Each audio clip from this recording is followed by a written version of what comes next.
Hello, everybody.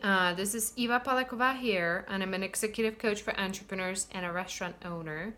And in this video, I want to talk to you about how to deal with fear in your business. And I specifically want to talk to you about the tool of mental rehearsal and how to use it in your favor. Okay? So, just so you get the picture of it, of who I used to be and what I had to rehearse myself out of.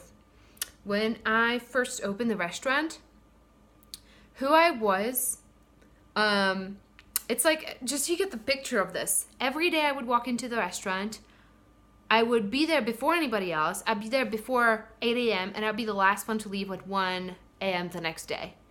Okay, so I'd be there 20 hours at a time, and the first thing I come in, like, I didn't have time to do my makeup. I barely brushed my teeth and rushed into the restaurant. That's how my life was. It was just like totally frantic all the time.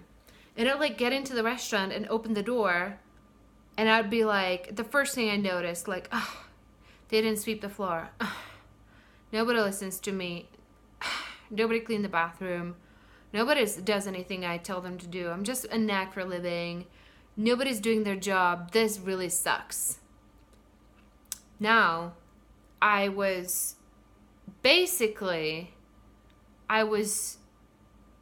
you ever heard of a Karpin drama triangle, I want you to actually write this down and research it, because this is really good stuff. There's 3 different leadership profiles that the Karpin drama triangle describes. One of them is the persecutor, then a rescuer, and then a victim. So the role I was playing out was the prosecutor. And that's somebody who just treats everybody like they're a bunch of fools and idiots. And you treat other people like they don't know what they're doing. And you pretend like you're the only one who knows how to do stuff. Now what happens, essentially, when you do that, is that you disempower people. When you treat them like that, they actually start acting like a bunch of idiots, for lack of a better term. Because and this is not them. I had to learn it the hard way. You turn them into a bunch of victims. They're just afraid of you. They completely lose their power. And so for me, it didn't really matter how many experienced chefs and servers and whoever, it didn't matter how many great people we hired.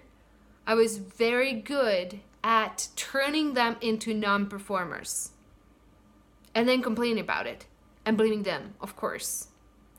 So this is the first step in the transformation of your leadership is recognizing when you're playing a role like that. A lot of you guys out there played the rescuers. You jump in, you always you want to help. Okay? You want to help. You want to be the martyr. You want to rescue people. You want to help. But here's the thing. You're doing it because you get something out of it. You get to be morally superior. You get to be helpful. You get to be nice, all that stuff. But there's an impact. It's not leadership. When you do that, again, you're creating a bunch of victims in your business.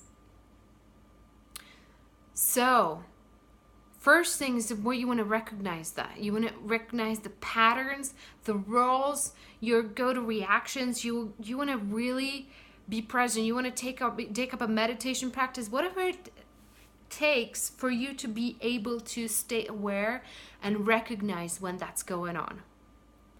Now let's jump into the mental rehearsal. So if you have never heard of this, this is really cool and really interesting, because your brain does not know the difference between what's real and what's imagined when it comes to learning, okay? It literally doesn't. You can imagine yourself into new ways of being and acting. I use this, for example, before I started public speaking, I was totally terrified of public speaking. I would mentally rehearse. I would imagine myself totally calm and at peace and at ease and totally in my power on stage. Every time you rehearse that, in your mind, you're creating new neural pathways, new neural connections. You're teaching your brain how to actually be that. Doesn't matter that it's imagined. Doesn't matter that it's not in reality. It's still very, very powerful. So what you want to do is start a rehearsal practice. You want to imagine yourself being that person.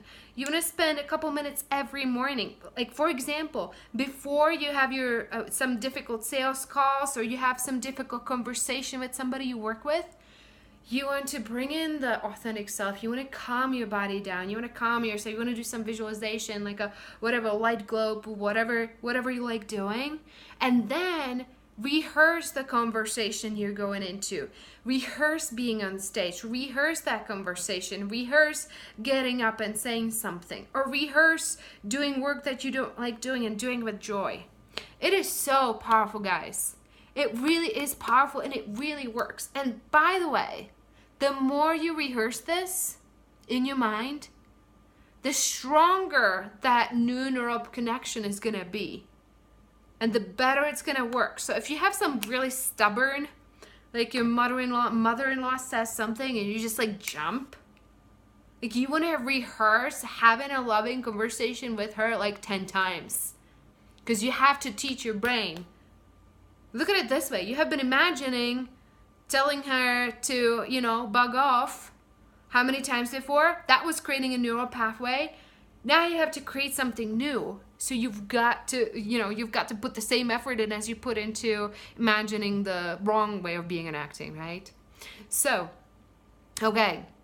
I hope this helps. I coach people on mindset.